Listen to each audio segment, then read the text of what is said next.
Em uma turbina típica, o vapor flui a uma velocidade média de 160 km por hora em uma temperatura de 200 a 500 graus Celsius e um volume que se expande mais de 1000 vezes. Esse é o TurbiVap, o canal da Turbina a Vapor, e no vídeo de hoje nós vamos falar sobre os princípios básicos de funcionamento de uma turbina a vapor. Pode parecer redundante, mas a ideia do vídeo é fazer uma outra abordagem com um pouquinho mais da técnica por trás do que faz de fato uma turbina a vapor girar. Qual o princípio básico de funcionamento por trás de uma turbina a vapor? Antes de continuar, se você está gostando dos conteúdos, dá um like aí, se inscreva no canal, compartilhe o vídeo que você dá uma força para que eu possa continuar aí criando conteúdo, beleza? Agora vamos ao que interessa. Antes da gente falar propriamente de turbina a vapor, a gente vai precisar para o vídeo de hoje relembrar um pouquinho lá os conceitos de termodinâmica. Vai ser algo rápido, prático e simples. Todo fluido possui basicamente três formas básicas de energia: a velocidade, que a gente chama de velocidade cinética, temperatura e pressão. Então guarda esses dados aí com você. Agora vamos fazer uma primeira análise, ver como que essas três formas de energia elas se correlacionam, tá? Então tá aí um experimento, aí uma demonstração, uma ilustração, que mostra primeiro se a gente manter essa temperatura constante, o que acontece com a pressão e com o volume. Então você observa que quando a gente aumenta a pressão, o nosso volume diminui. É uma relação inversamente proporcional. Então já que isso aí ficou claro pra gente, vamos adicionar agora outro parâmetro. Vamos adicionar a temperatura. Na verdade, vamos adicionar variação de temperatura. Então aí a coisa muda um pouquinho. Já que durante a operação de uma turbina a vapor, as palhetas que estão ligadas nas rodas, né, as palhetas do rotor, elas absorvem parte da energia do vapor. Essas três formas básicas de energia diminuem, ou seja, a velocidade, a pressão e a temperatura diminuem. Aí guarda também esses conceitos. Então vamos analisar agora como que isso ocorre. Vamos analisar o perfil de uma palheta de uma turbina a vapor. Se você olhar, ela tem um perfil aerodinâmico. Quando um fluido, no nosso caso o vapor, com alta energia, ele passa por essa palheta aí, esse perfil cria uma diferença de pressão. Em cima ele tem uma pressão maior, né, por dentro da palheta, e por fora uma pressão menor. E esse efeito aí, ajudado pela lei de ação e reação de Newton, ele cria uma espécie de força de sustentação. E essa força de sustentação é responsável por fazer o rotor girar. Só que acontece o seguinte, como a gente falou lá, lembra que durante a pressão da turbina, a pressão, velocidade e temperatura diminuem? Essa força de sustentação por sozinho, ele não é efetivo e ele não tem como tornar esse processo aí contínuo. Na turbina a vapor, o que existe, como eu já comentei em outros vídeos aqui, eu vou deixar aqui a descrição se você não viu esse vídeo aí.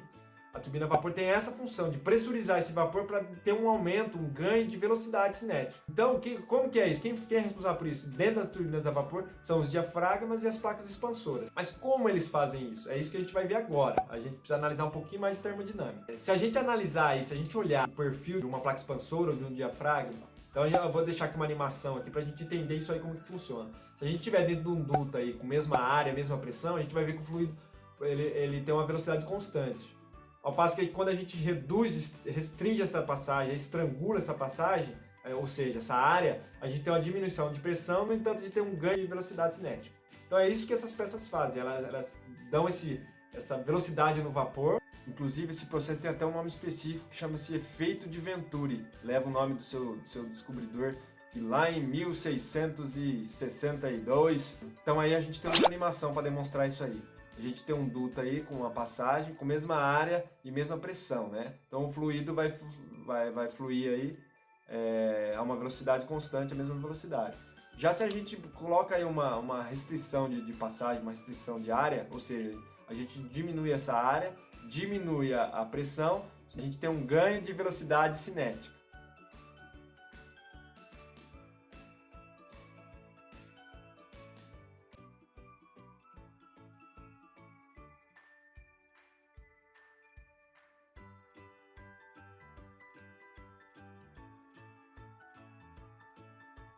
Então, como nessas peças aí não tem consideravelmente, não tem uma perca de energia, então o que acontece? A temperatura e a pressão elas têm que diminuir de fato para manter um outro princípio termodinâmico, que na verdade termoquímico, que é o princípio de conservação de massas. Ou seja, a gente tem uma massa na entrada, a gente tem que ter a mesma massa na saída, certo? Só que se a gente tem um aumento da velocidade, as outras duas automaticamente elas têm que diminuir proporcionalmente. Aí acontece o que? Nesse momento a gente já tem outra montada na sequência, outra roda, que vai fazer o que? Ela vai captar essa velocidade, esse fluido que a gente está direcionando, né, com esse aumento de velocidade que ele teve, ele vai captar e vai, de novo, vai passar pela paleta, vai converter isso aí em energia cinética e energia mecânica, né? E nesse momento aí, de novo, a gente vai ter mais uma queda de pressão e temperatura, e assim o processo vai se repetindo por quantos estágios tiver no rotor. A gente diminui a pressão, o que acontece com o volume? O volume tem que aumentar.